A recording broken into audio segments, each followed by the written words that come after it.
দিগার আলা মাওলা কারীম গফুরুর রহিম। ইয়া আল্লাহ, এই বাংলাদেশের এই ভূখণ্ড থেকে আপনার একজন শক্তিশালী নেত্রী বেগম খালেদা জিয়াকে আপনি তলব করেছেন, আপনার ডাকে সাড়া দিয়েছেন। ইন্না লিল্লাহি ওয়া ইন্না ইলাইহি রাজিউন। আল্লাহ, আপনার এই মজলুমা বান্দির অতীত জীবনের গুনাহ খাতাগুলো ক্ষমা করেন। তার কারা জীবন, ইয়া আল্লাহ, তার অসুস্থতাকে গুনাহের কাফারা হিসাবে কবুল করেন। আল্লাহ, তার নেতৃত্বকে আপনি কবুল করেন। আল্লাহ, তার নেতৃত্বকে ভবিষ্যৎ প্রজন্মের জন্য, ইয়া আল্লাহ, এই বিএনপির জন্য, বাংলাদেশ জাতীয়তাবাদী দলের জন্য মডেল হিসেবে আপনি কবুল করেন। আল্লাহ, সকলকে আপনি শারীরিক শক্তি দান করে দিন। আল্লাহ, ভূখণ্ডের উপরে বিএনপি যাতে আবার রাষ্ট্র কায়েম করতে পারেন, আল্লাহ, মানুষের সেবা করতে পারেন, সেই তৌফিক দান করুন। আল্লাহ, মেহেরবানি করে আজকে খতমটাকে আপনি কবুল করে নিন, সালামকে কবুল করে নিন।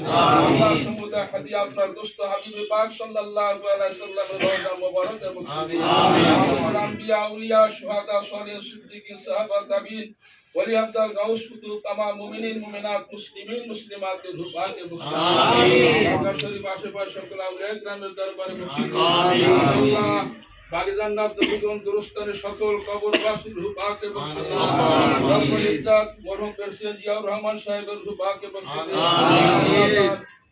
পূর্বপুরুষ যারা কবরবাসী সকলের রূপাকে বখশিশ। আমিন। আজকের সমুদায় হাদিয়াটুকু মরহুম বেগম খালেদা জিয়ার রূপাকে বখশিশ। আমিন। রব্বুল আলামিন মেহেরবানি করে সকলের উপর আপনার রহমত নাযিল করুন। আল্লাহ, আবুল কাসার আশা সাহেব এই আয়োজন করেছেন, মাহবুব তরুণ যুবক, আল্লাহ তার ভবিষ্যৎ উজ্জ্বলময় করে দিন। আমিন। বলিষ্ঠ নেতৃত্ব দেওয়ার তৌফিক দান করুন। আমিন। তার বাবা জান ইয়া আল্লাহ অ্যাডভোকেট আবুল কালাম সাহেব তার শারীরিক সুস্থতা দান করুন।